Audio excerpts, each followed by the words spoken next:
పాకిస్తాన్కు గాజులు పంపిస్తా, పాకిస్తాన్ వద్ద వేసుకునేందుకు గాజులు లేకుంటే తాము గాజులు కొని పంపిస్తామని ప్రధాని మోదీ ఎద్దేవా చేశారు. పాక్ వద్ద అణుబాంబులు ఉన్నాయని ఇండియా కూటమి నాయకులు భయపడుతున్నారని అన్నారు. వాస్తవమే కదా, ఇండియా కూటమిలో ఉన్నటువంటి ఓ వ్యక్తి క్లియర్గా చెప్పాడు. ఏమని? పాకిస్తాన్ దగ్గర అణుబాంబులు ఉన్నాయి, భారతదేశం భయపడాల్సినటువంటి అవసరం ఉన్నది. ఎందుకు? భారతదేశం దగ్గర లేవనుకుంటారా మీరు?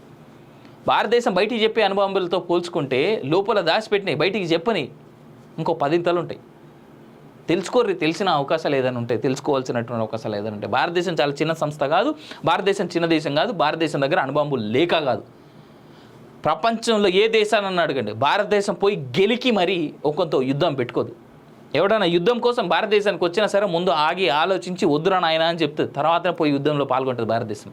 అది భారతదేశం యొక్క వ్యవస్థ, భారతదేశం యొక్క శైలి. పిఓకేలో అదే టెన్షన్, ముంబైలో గాలి దుమారం, ట్యాంకర్ నుండి కొట్టిన కారు.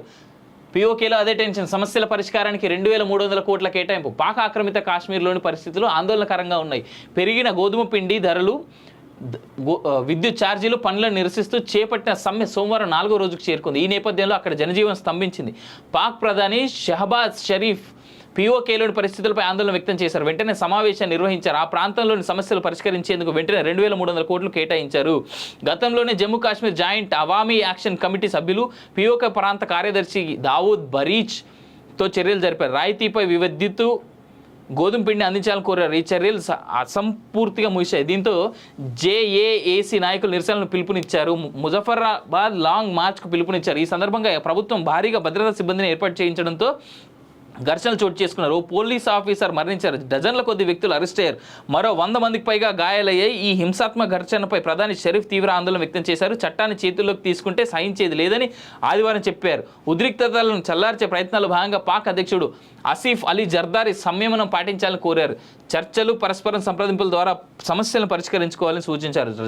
రాజకీయ పార్టీలు, సంస్థలు ఈ ప్రాంత ప్రజలను బాధ్యతాయుతంగా వ్యవహరించాలని కోరారు. హింసాత్మక ఘటనలు ఇతర ప్రాంతాలకు వ్యాపించకుండా ప్రభుత్వం పిఓకేలోని మొబైల్ ఫోన్, ఇంటర్నెట్ సేవలు నిలిపివేసింది. నిరసనల నేపథ్యంలో ప్రభుత్వ కార్యాలయాలు, విద్యాలయాలను సోమవారం మూసివేశారు.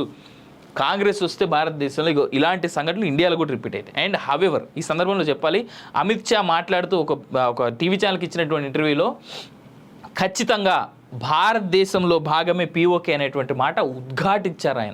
ఆయన మాట విన్నప్పుడు నాకు చాలా ఆనందం వేసింది.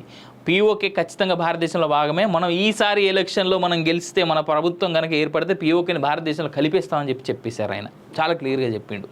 అండ్ పిఓకేలో ఇప్పుడు ఆజాదీ స్లోగన్స్ మొదలైనవి. మమ్మల్ని రిలీవ్ చేసేయండి, మేము పాకిస్తాన్లో ఉండం, మమ్మల్ని వదిలేసేయండి అనేటువంటి మాట పాకిస్తాన్లో మొదలైంది పిఓకేలో స్పెసిఫైడ్గా.